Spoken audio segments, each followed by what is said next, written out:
Hey, welcome back to the channel. I'm Harry and welcome to Groove Loops. If we've not met before, I'm Harry and I'm a drum educator and also a drummer based in the UK. Let's get into today's video.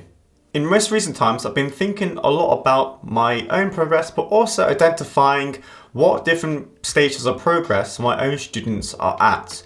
So this video is going to be really great for those out there who want to be able to identify where they are along in their development process and be able to then structure your practice based on where you're at. So the first step is mastering those fundamentals. The fundamentals, in my opinion, is about how the movements work. Some people might call it mechanics, but I tend to like to call it the fundamentals. This includes efficient motion around the drums and also in more of a static position where maybe you're learning more rudiments or technical things in focus. An example of the fundamentals would be learning the wrist stroke, really understanding that in order to achieve a proper wrist stroke, in my opinion, is to achieve a full range of motion. Now obviously it depends on how fast you're playing, but the full range of motion, let's say you're playing at 100 beats per minute, is going to look different to the full range of motion at 60 beats per minute.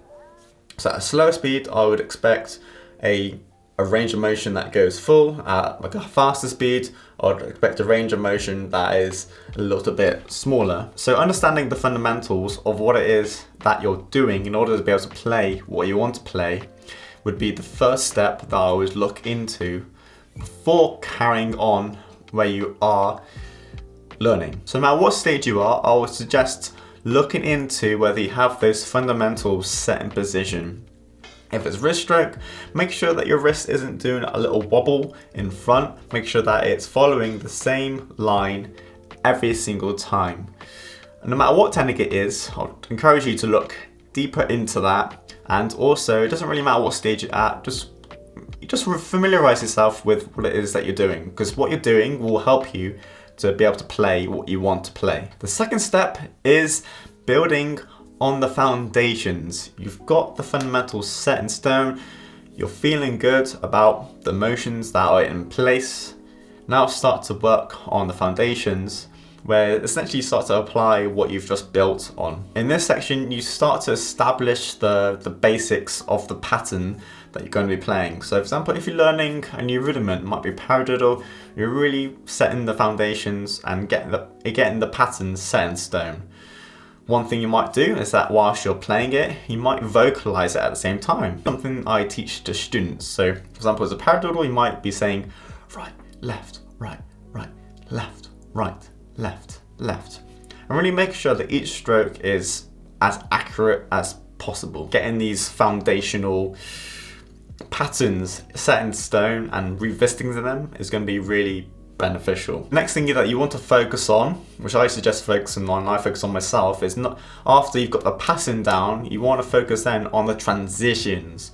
So those transitions could be between beats 1, 2, and 3, or 4, whatever time signature you're playing in, or it could be between each individual beat that makes up the entire beat. For example, if you're playing 16th notes, you'd want to make sure the transitions between the 1, the E, the and the R are relatively constant. So you don't want to be this space and then the second to be this space and then so on and so forth. You want to make sure that everything is relatively equal to one another. The reason why I say relatively equal, even though they're contrasting words, is merely because we're humans, right? Everything is sort of estimated, and AI will probably be able to do this, but as humans we can't, so we have to sort of estimate it.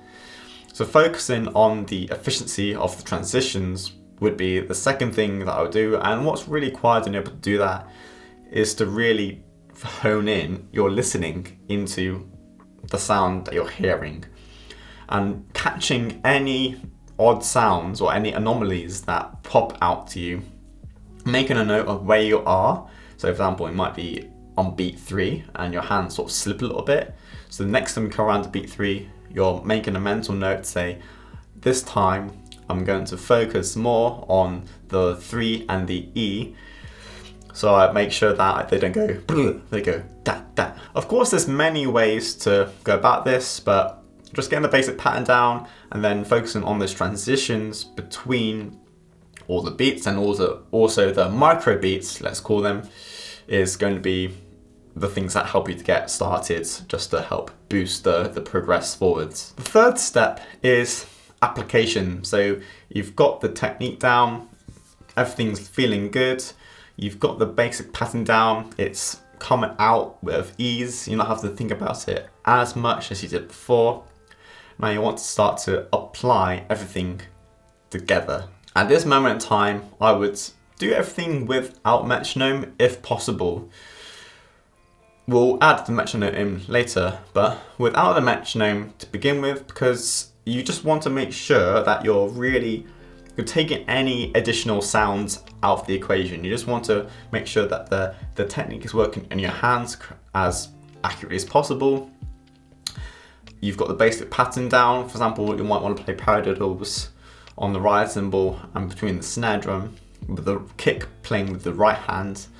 That might be a little thing that you're doing as an intermediate player, for example.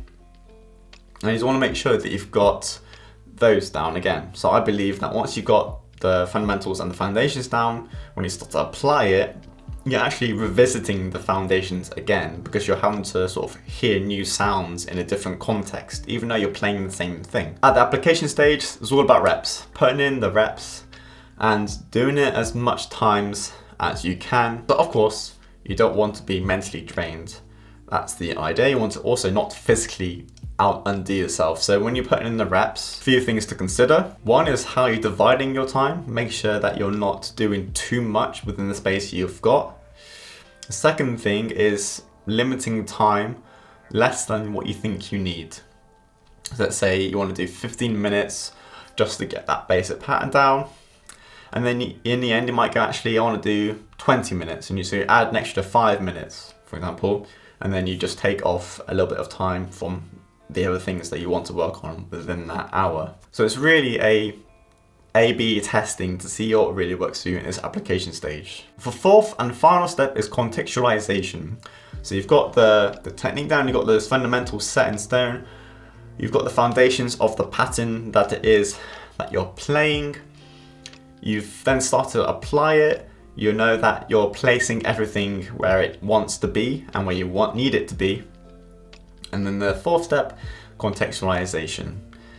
In this context, it depends on what it is that you're doing. So if you're just practicing a pattern by itself, one thing to add context to it is to add the click or the metronome, whichever term you prefer to use. Adding the click just helps to understand rhythm placement.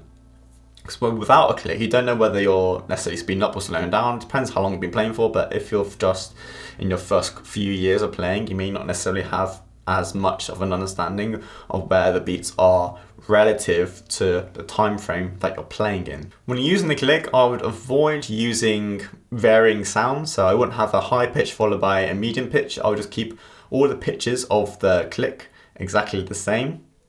I find that's pretty helpful because then you're not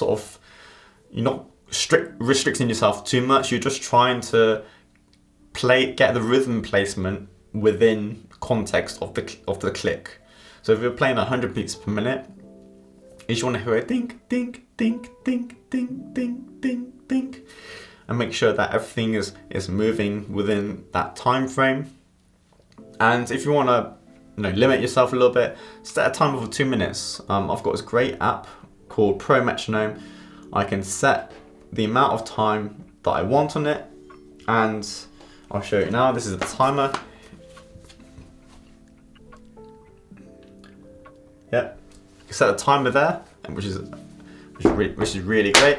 And once I've set the timer, I know that I've got a couple of minutes, and I can also repeat that timer if I really want to, and I'll have a nice little ding at the end to let you know that you finished. So applying that context will, without a specific time, not playing 4/4, 3/4, 7/8, 6/8, whatever it is that you want to play in, just putting the reps in and make sure that you've got that rhythm down. So let's recap the 4 steps. So first step is fundamentals. Make sure that all the technique that you're doing is working properly so that you're able to play what it is that you want to play without encountering any hidden problems. And then for foundations, even if you think you know it, just make sure that you've got everything working. Like, yeah, I got this pattern, yeah. Or if not, oh, actually, I did tend to trip up here. Just make sure that you've got those two things down first of all, because that's going to influence how you're able to actually apply the actual pattern itself. And I'm using the general word pattern because drums is just a bunch of patterns put together which create different sounds. So make sure that you can actually apply the fundamentals and the foundations to whatever it is that you're doing. And then once you've got those three things set, you want to then add the fourth one, which is to put it into context. It could be just with a click, without there being a specific time frame. You're just playing that pattern. Make sure that everything feels really great, so all the transitions are as relatively equal as possible. So some people might say it's smooth, not wobbly or anything like that. You're not going whatever it is. And then you could also take that contextualization further. You could also apply it to the music itself. You might just want to rejig the order of things depending on where you are, but adding the music in context at a slower speed would also be a really great way to add context. So now the next part of this video is going to be for people who really want to take it to the next level, and just to give some context for why this video was created in the first place. So as a teacher, that's primarily what I do. My students often struggle because they tend to rush through those fundamentals. They don't really see it as something that is of importance, or necessarily don't know how to go about it. That's often because it's a lot of stuff that you tend to build knowledge on is sort of hidden. Like when you're playing drums, you don't really put into context that how you move really influences the sound, because ultimately the sound is the result of all the fundamentals, the mechanics, whatever you want to call it. It's the result of all those things come together, and it really starts with how everything molds and blends together. So the first thing I would say as a suggestion is don't overlook the fundamentals. Don't overlook looking in the mirror, making sure that that wrist is moving in the same way as much as possible each time. One hand isn't doing that or doing like that. You know, they both look the same, hence why you've got this thing called matched grips, so they are matching each other. And just not overlooking those sorts of things and trying to gain knowledge from what it is that you're doing, no matter what stage you are. Like I've been playing since I was 9 years old. I'm like nearly 20 years now. I'm still learning about my own self and trying to develop and progress further on. So it's a never-ending game, which is what makes it exciting in the first place. Another reason why I don't want to overlook the fundamentals is because you want to remember that all the music that inspires you to play, or whatever it is that inspires you to play, is because those fundamentals are locked into place. Like they've done all the work, they know exactly how things are going to roll when they start to perform whatever it is that you're doing. Everything's all there, and fundamentals really cover and help to influence those foundations where you really start to build that control, the strength in your hands and feet, and just the overall understanding of the rhythmic groupings. All this fundamental knowledge put together helps to create appealing musical patterns effectively in the context that you're playing. The next thing is knowing how to measure those fundamental steps. It's very subjective to start off with, so what I'm saying is not going to be the same as what other people say, but what I'm saying is what I know works for pretty much all my students. So at least you know that what I'm saying is legitimate, and if you don't know, test it for yourselves and see what happens. So when measuring the fundamental progress, you really know whether the fundamentals are set in stone when you're able to meet the demands of what it is that you want to play. So that's one question that I would ask myself, and I do ask myself a lot, is am I able to meet the demands of what it is that I want to play? Especially when you get to a place where you feel a bit stuck. If the answer is no, then you want to make sure you want to go back to those fundamentals. Once you know, once you know that you've got those fundamentals as best as possible at the moment of your practice, Then we want to consider those foundations again. In order to really measure progress there, I would say the minimum you need to do, and what I know is effective for my students, is be able to loop a certain pattern, whatever it is that you're doing, at least twice. Reason is because first time, it's sort of like you go from the start and you go to the end and then that's it. But you're missing one crucial bit. How you're going from start to the end, but then you want to be able to come back and loop back around. This is why, part of the reason why I've called things groove loops, because one of the key things about learning is going from the start to the end and then being able to loop that again. That's ultimately how we learn. This is why, as an education platform, I want to really encourage this to students, that in order to get those foundations right, when you're applying those fundamentals, everything to the foundations, you want to make sure that you're able to loop it at least twice. And once you've got that twice and you feel confident with that, then you can sort of start to increase it. And then that starts to present new problems because your brain is having to go over and join the dots in different ways. So make sure once you've got those foundations, doing those at least twice, make sure you've got that looping process going on, and then you'll have those fundamental and the foundation section pretty much ready to go. In the application stage, the practical way to go about this is to be able to first of all, start off on the practice pad and then transfer that over to the drums. The reason why you want to start on practice pads, and why practice pads are great, even better if you've got a practice pad as a drum kit, is because you want to minimize any sort of distractions. And also practice pad really is a really defined sound, so you really are making sure that every single beat that you're playing is being placed where it needs to be placed. One key tip is that if you're on an electronic drum kit, take off the sound, making sure that you can just hear the pads themselves, and for the time being not doing it with a click. That click will come later, and just make sure that everything sounds placed and where it needs to be, rhythmically speaking. If you have just got pads as drum kit without any sound, then that's probably going to be equally as good, so no problems there. And finally, a little tip for contextualization. This is where you start to integrate everything together within a specific time frame. Again, I would do this without any distracting sounds of the drums to begin with, and add that click in, just to make sure that all the beats remain even, the sound placement is accurate, and to your knowledge you know that you're placing it accurately, rhythmically speaking and sonically speaking, without swinging or stumbling along the way, regardless of what the rhythm that it is that you're playing. And you can then use these as benchmarks to help measure progress. So overall, if everything is relatively even to one another, you don't hear any sounds which are unwanted, and everything is placed where you like it to be or where it needs to be, then these are the things that you can measure progress.